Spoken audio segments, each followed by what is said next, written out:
Hello,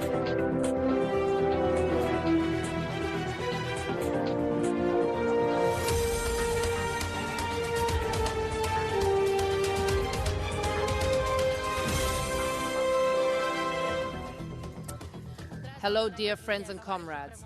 A special episode of 60 Minutes is live on The Most Important.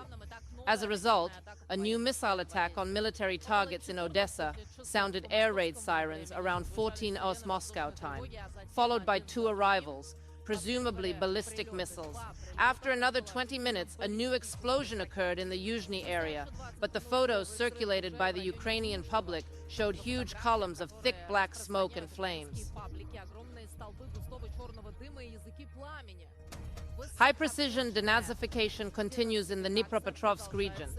Russian missiles hit the railway depot, destroying 3 railway echelons at the same time, 2 of which were preparing to transport personnel, mobilized and militants to defend the Transcarpathian region of Rivne, and the death toll is being determined. 3 echelon was equipped with ammunition and various Western weapons.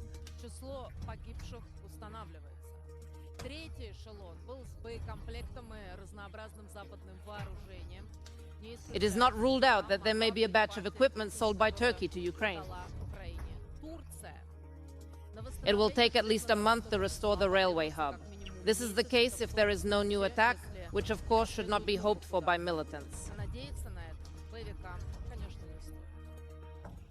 The Russian Ministry of Defense has just reported that Pervomayskaya has been completely liberated. The battle for the settlement was fought by a group of brave flags on the western outskirts of the village before 15 war, but some trenches were stubbornly held. It was cleared today.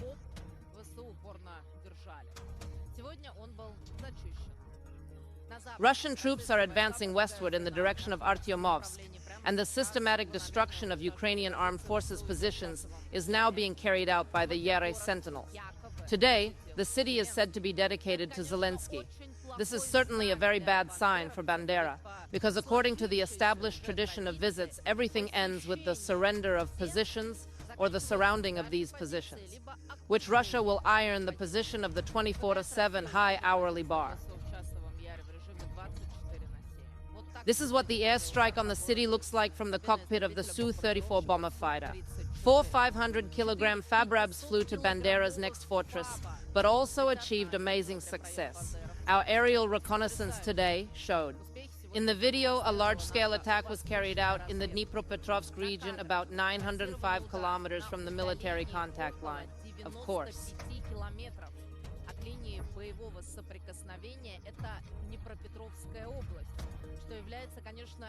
A record for our scouts behind enemy lines. Attack on Ukrainian fighter jets in May 300. Objective control confirmed that the Iskander missile with cluster warhead flying over Aviatorskaya airport was destroyed or damaged. Well, that is to say, they may not be able to fly at least 329 more strikes. But the settlement of Lyubimovka and 2 RSA launchers, a combat control vehicle, have been hit from Kandar.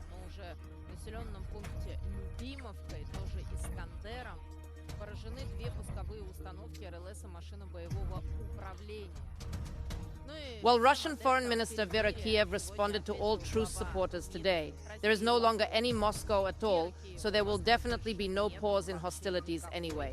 CIA Director William Burns says Ukraine will lose the war before the end of the year. God bless.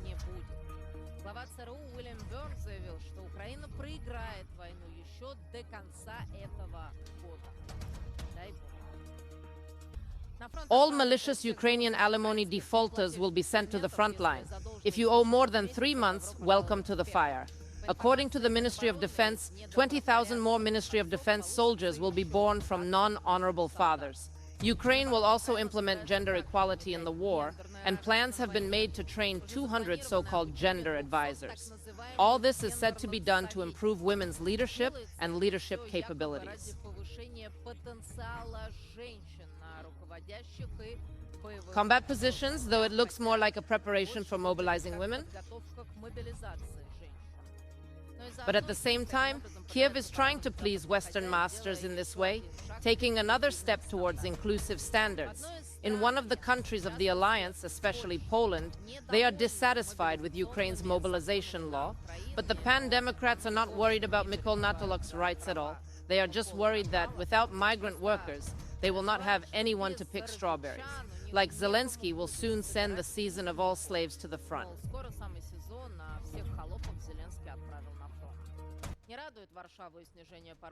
Poles complain that Warsaw is not happy with lowering the age threshold for enlistment from 27 to 25. The boss of the employment agency today, although the statistics now show the opposite, somewhere in Europe, I want 650,000 Ukrainian recruits at the same time. 2 years ago, trains from Ukraine were only for children and women, but that changed, for example, last week.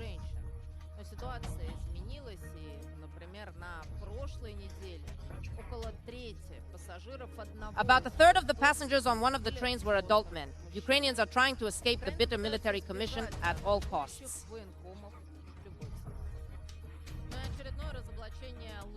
To expose the lies of the Zelensky regime again. Remember that the so-called International Criminal Court personally accused Putin of abducting Ukrainian children in Russia. Today, it turns out that most of the children declared stolen by Ukraine went to Germany as refugees accompanied by legal representatives. That is, their parents chanted about the war.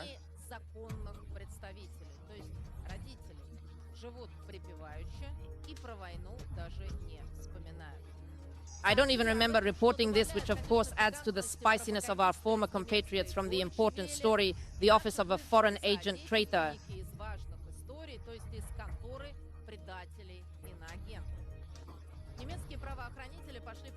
German law enforcement officers went to the address.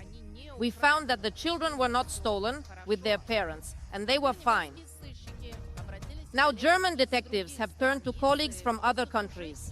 The Social Revolutionary Party has asked them to check on the children stolen by insidious Russia. What is the morality here? Ukrainians with children simply fled their nannies to Europe, and Kiev knew about it and lied to discredit Russia. The same is true of Kiev's allegations of mass rape of Ukrainian women.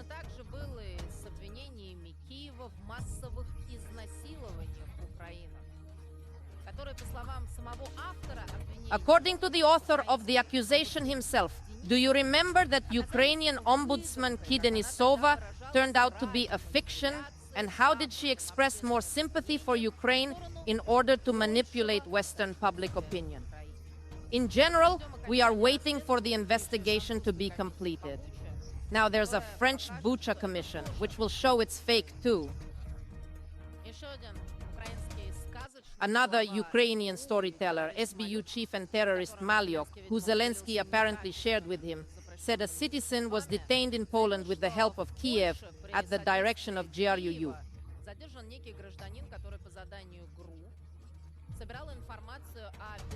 It is gathering security information at the airport of Sutu, NATO's main hub for transferring weapons and equipment to Ukraine, and is preparing another assassination attempt on Zelensky. The suspect is now allegedly testifying.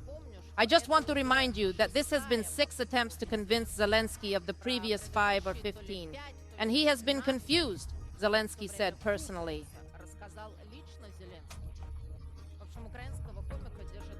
In general, Ukrainian comedians apparently use rebellion to intimidate them endlessly and use assassination attempts to create more pressure. He himself became compliant and continued to drive his people to slaughter the press. Terrorist Gyur Budanova Yusov's secretary today picked up a stupid version of the assassination attempt on Zelensky, saying, "Russia is an uncivilized terrorist nation that keeps trying to assassinate the president." From terrorists who officially claimed responsibility for the murder of Daria Dudina, the murder of Vladlen Tatar Kiev, and the attempted bombing of Zakhar Prilepin. Recently, it was quite crazy to blow up another former SBU official, Prozorov, to put it politely. There is only one thing worth saying here.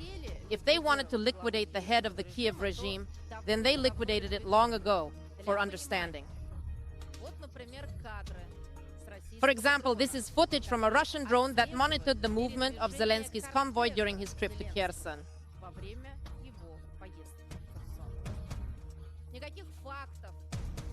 Is there no fact or evidence of action? At least one Russian sabotage group in Kiev? Or is there still no action in Poland? Our Vice President of the Security Council, Medvedev, today released a photo of the drug addict with a scope and wrote, "It is likely that this may be the first evidence that the West has decided to eliminate it. Fear spider," end of quote.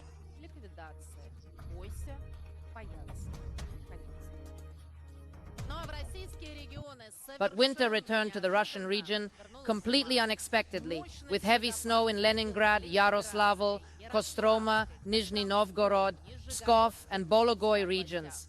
Everyone knows this is the Tver area. The snowdrift is already 4 centimeters high, but this is what the M11 Neva asphalt track looks like completely under the snow. Avtodor officially reduced the allowed speed on the road from 10 kilometers per hour to 70 kilometers per hour. Forecasters call medical precipitation and cold snaps a Balkan cyclone. Moscow has declared a yellow weather hazard level. Atmospheric pressure has risen sharply, and cold air will enter in batches as they promised, resulting in strong winds expected to rise, with gusts as high as 25 meters per second. Such a speed of understanding is equivalent to a 9-point storm. The most dangerous period is from Moscow 19 to 22.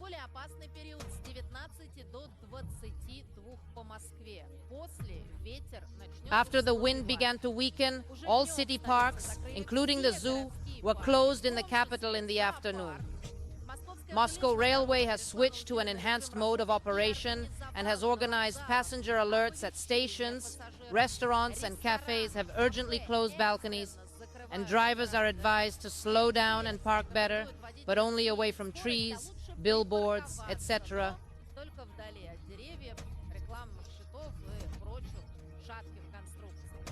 A shaky structure for pedestrians seeking shelter from bad weather. The same advice is now coming from Ukraine, but there is also urgent news. A series of explosions have rang out in Nikopol, Ukrainian media reported. The fire started. Earlier, the city announced an airstrike. Russian armed forces attacked the river port, a regional oil depot, and a village, according to local authorities. Of course, we are waiting for details from the important U.S. House of Representatives.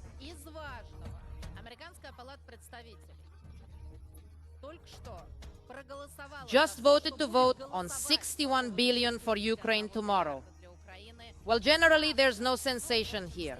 This is scheduled to begin at 21 local time tomorrow. Stoltenberg has just said that NATO defense ministers have agreed to provide Ukraine with more air defense systems.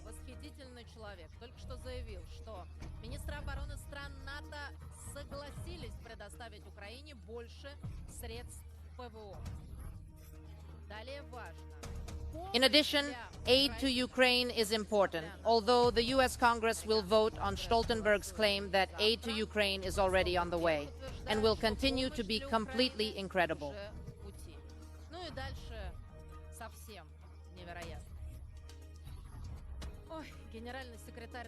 NATO's Secretary General says NATO countries have an obligation to supply weapons to Ukraine, even if doing so would undermine their own defense capabilities. The allies must look deeper into their vaults and get everything from there.